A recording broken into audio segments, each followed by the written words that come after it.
Hello, myself Yogesh Garg, Faculty of Applied Science Department, welcomes to our YouTube channel RPIIT Academics. If you like the content, please subscribe our channel.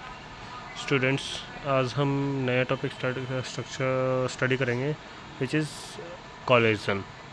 Main है formation of collision की collision बना कैसे है. तो सबसे पहले देखते हैं कोलिजन होता क्या है, इंट्रोडक्शन क्या है.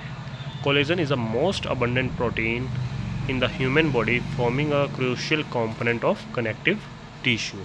क्या है, एक connective type of connective tissue है जो हमारी बॉडी में प्रेजेंट है. मोस्ट इम्पॉर्टेंट और सबसे ज़्यादा अमाउंट में प्रेजेंट होने वाली कोलेजन है. इसके वाइड स्कोप से हमारे बॉडी में. Structure of collagen. कोलेजन का जो स्ट्रक्चर है ये क्या है, ये हमारे में 3 पेप्टाइड्स की चेन की प्रेजेंट में है. मतलब एक फिब्रिल जो बनती है उसमें 3 पॉलीपेप्टाइड चेन्स आपस में अटैच होती है और वो फर्दर एक जो पॉलीपेप्टाइड चेन है वो अमीनो एसिड से मिलके बनी है. देखो, collagen is compose of 3 polypeptide chains twisted together in a triple helix structure.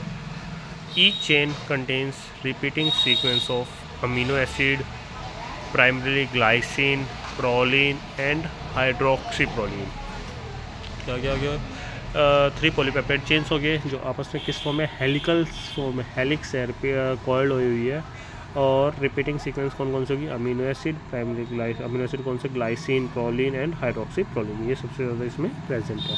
First strong bond present होगी क्योंकि जो 3 चेन्स आपस में जुड़ी हुई है, बॉन्ड्स से जुड़ी है. जैसे the triple helix structure provides collagen with its remarkable tensile strength allowing it to withstand significant pulling force. तो जो ट्रिपल हेलिक्स स्ट्रक्चर वो क्या करते हैं, ऐसे टेंसाइल स्ट्रेंथ प्रोवाइड करते हैं, उसमें इतने स्ट्रॉन्ग फोर्स है कि एक आप जब भी पुलिंग फोर्स लगाते हो तो काफ़ी स्ट्रॉन्ग हो सकता है वो. उसके कारण भी क्या होता है, ब्रेक नहीं होते, पुलिंग फोर्स ज़्यादा होता है उनमें. Second, glycine role. जो इसमें ग्लाइसिन है उसका क्या रोल है, देखो, glycine is essential for the triple helix formation. Triple helix formation के लिए ग्लाइसिन इंपॉर्टेंट है. Fitting into the tight space within the structure. Structure का जो टाइट स्पेस है उसके अंदर ये क्या होता है, फिट हो जाते हैं. ये ग्लाइसिन का रोल हो गया. Next, hydroxyproline. जो हाइड्रोक्सीप्रोलिन है created through post translational modification, enhance collagen stability and promotes its correct folding. Hydroxyproline का काम क्या है, उसकी ट्रांसलेशन के जो, अब ये क्या है, एक प्रोटीन ही है. प्रोटीन किससे बनता है, अमीनो एसिड से. अमीनो एसिड कहाँ से आती है, क्योंकि हमारे अंदर डीएनए ही इंफॉर्मेशन को स्टोर करके रखता है. अब उसमें पहले ट्रांसक्रिप्शन होते हैं, फिर ट्रांसलेशन होते हैं. तो जो ट्रांसलेशन के बाद हमारे पास एक पॉलीपेप्टाइड चेन आ जाती है. उसके बाद जो उसके अंदर चेंजेस होते हैं उसको क्या कहते हैं हम, पोस्ट ट्रांसक्रिप्शनल मॉडिफिकेशन. तो इस चीज़ के लिए हमारे पास जो हाइड्रोक्सीप्रोलिन है वो इम्पोर्टेंट है. वही क्या करवाता है, ये चेंजेस करवाता है.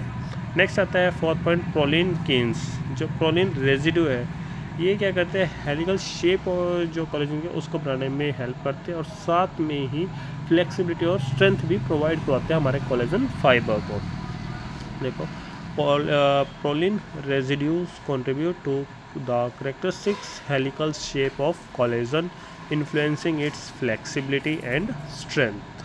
तो स्ट्रक्चर ऑफ कोलेजन में हमने 4 पॉइंट्स पढ़ लिए. स्ट्रॉन्ग बॉन्ड्स प्रेजेंट है, ग्लाइसिन का रोल पढ़ लिया, हाइड्रोक्सीप्रोलिन का रोल पढ़ लिया एंड प्रोलिन का रोल पढ़ लिया. ये 4 हमारे इंपॉर्टेंट है. नेक्स्ट आता है टाइप्स ऑफ कोलेजन. ये हम नेक्स्ट वीडियो